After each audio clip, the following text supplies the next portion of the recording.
তো গরমের মধ্যে আজকে চলে এসেছি ডিম ভাজতে, আর থালাটা রেখে দিয়েছিলাম প্রায় 2 ঘন্টা ধরে রোদ্দুরে, আর দিয়ে দিলাম তেল দিয়েও প্রায় অনেকক্ষণ ধরে রেখে দিয়েছিলাম। আর দেওয়ার পরে দেখি থালাটা প্রচণ্ড তেতে গেছে, আর তেতে যাওয়ার পরে আমি একটা ডিম ফাটিয়ে দিয়ে দিলাম রোদ্দুরে ডিম ভাজার জন্য, কারণ এখন এটা সবাই ভাজছে, তো আমিও ভেজে ট্রাই করে দেখলাম। তো চলুন দেখতে থাকুন। আমার ডিমটাই দেখুন ভাজা হয়ে গেছে আর খেচ্ছি।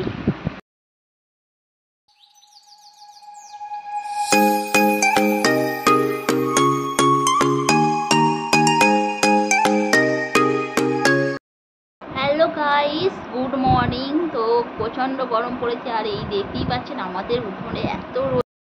তো এখানে ডিশ দিয়ে দিয়েছি, আর আজকে ভাজবো ডিম।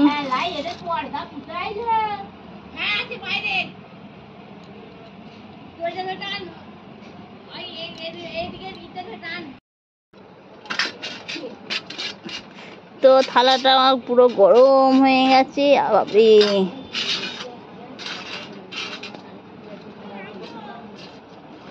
দাও দাও।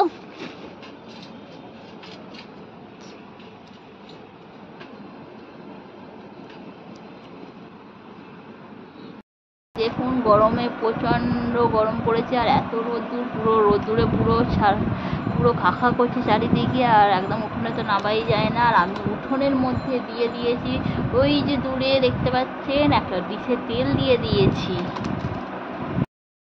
তো বন্ধুরা দেখতেই পাচ্ছেন প্রচণ্ড গরম পড়েছে, আর আমি দিয়ে দিয়েছি মাথার মধ্যে গামছা। আর দেখতে পাচ্ছেন গরমে একদম ঘেমে চান হয়ে যাচ্ছি।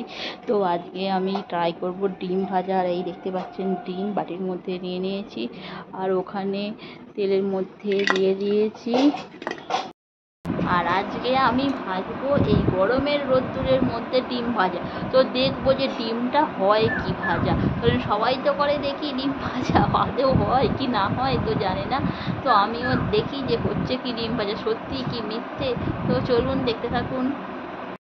তো দেখতেই পাচ্ছেন একটা থালার মধ্যে, স্টিলের থালা, অনেকক্ষণ দিয়ে রেখেছি, আর তেলটাও দিয়ে দিয়েছি এর মধ্যে।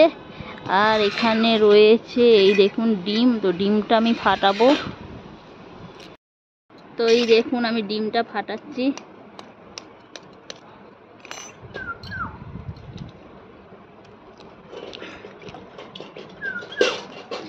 এই দেখুন ডিম।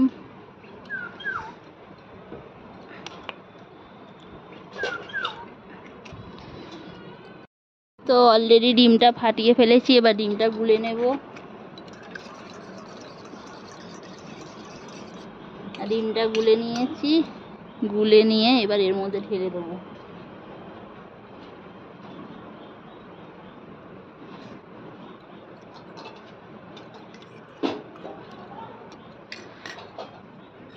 তো দেখতেই পাচ্ছেন দিয়ে দিয়েছি ডিমটা। এবার দেখবো যে ডিমটা কতক্ষণে ভাজা হয়। যা রোদ্দুর পড়েছে, আর আমাদের উঠোনে তো প্রচুর রোদ্দুর, আর গরমে পুরো একদম তিনখুন্ডি ফুটছে। তো চলুন দেখতে থাকুন। তো কখন থেকে রোদ্দুরে আছে, আর এখনো পর্যন্ত সেই সেমই হয়ে আছে, কোনো পরিবর্তনই হয়নি। তো চলুন দেখতে থাকুন কতক্ষণে ডিমটা ভাজা হয়, মানে ধরে। তো সেটাই দেখার। তো রোদ্দুরে ডিমটা দিয়ে আমি বসে আছি, আর এই দেখুন ডিম ভাজা হচ্ছে, আর আমি এখানে বসে আছি গরমের মধ্যে, একবার করে নামছি আর বসে আছি। তো ডিমের কোনো পরিবর্তনই নেই। তো জানি না আদৌ ভাজা হবে কি না হবে, জানি না। তো বন্ধুরা দেখতেই পাচ্ছেন এই একটু একটু হচ্ছে, ডিমটা ভাজা হচ্ছে। একদম প্রথমে জল ছিল, আর অনেকক্ষণ ধরে এই দেখুন আস্তে আস্তে হালকাভাবে ডিমটা জমাট বেঁধে গেছে।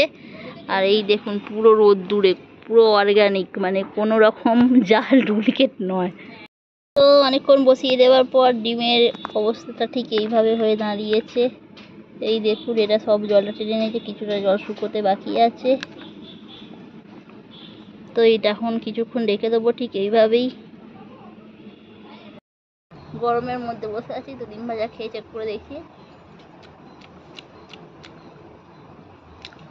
ভালোই হয়েছে খেতে।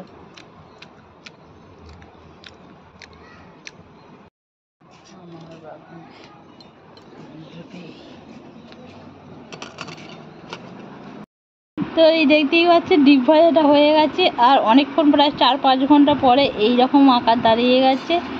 আর এই দেখুন কি সুন্দর শক্ত শক্ত হয়েছে, আর খেতে বেশ দারুণ লাগছে।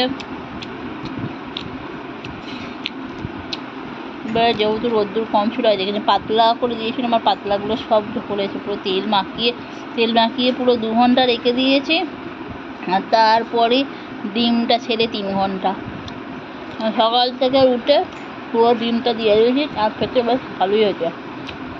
যেন মনে হচ্ছে ডিম ভাজা খাচ্ছি না, আমসক্ত খাচ্ছি।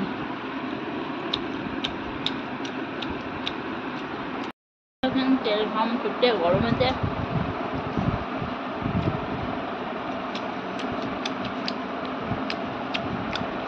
দেখি ডিমের 1 পিঠটা হয়, পাতলা করে যেহেতু মানে 2 পিঠটাই হয়ে গেছে।